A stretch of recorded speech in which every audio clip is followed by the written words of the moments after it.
सोनगिरात काकात झाला नराधम, 3 वर्षीय बालिकेवर बलात्कार. नवरात्रीत स्त्री शक्तीचा जागर होतो, कुमारिकांची पूजा केली जाते. मात्र सोनगिरात माणुसकीला काळीमा फासण्याची दुर्दैवी घटना घडली आहे. तेथे काकाचा हैवान झाला. अवघ्या 3 वर्षांच्या चिमुरडीचे त्याने लचके तोडलेत. बलात्काराच्या या घटनेने सोनगीरसह संपूर्ण जिल्हा हादरला आहे. नराधम काकाला पोलिसांनी रात्रीच बेड्या ठोकल्यात. संतप्त नातलग आणि ग्रामस्थांनी नराधमाला फासावर लटकविण्याची मागणी केली आहे. या प्रकरणी पीडित बालिकेच्या आईने सोनगीर पोलिसात फिर्याद दिली आहे. त्यात म्हटले आहे की काल सायंकाळी 7 वाजेच्या सुमारास दूधवाला आला असताना सासू दूध घेण्यासाठी बाहेर गेल्यात.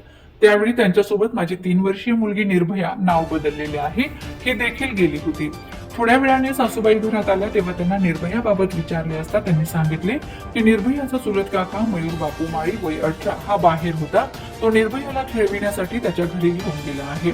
थोड्या वेळाने निर्भया घरी आली. रात्री 9 वाजता तिला जेवण भरवून झोपण्याची तयारी करत असताना ती अचानक रडू लागली. त्यामुळे मी तिला काय झाले असे विचारले असता तिने तिचे गुप्तांग दुखत असल्याचे सांगितले. तिच्या गुप्तांगाला सूज आलेली होती. याबाबत तिला विचारले असता तिने रडत रडतच घडलेला प्रकार सांगितला. शेजारीच राहणाऱ्या नराधम चुलत काकाने निर्भयाला त्याच्या घरी नेऊन आतून कडी लावली. बाहेर भगत आला आहे असे त्याने तिला सांगितले. त्यानंतर तिच्यावर अतिप्रसंग केला. निर्भयाने हा प्रकार सांगितल्यानंतर संपूर्ण कुटुंबाच्या पायाखालची जमीन सरकली. त्यानंतर तिच्या आईने तातडीने सोनगीर पोलिसात धाव घेत फिर्याद दिली.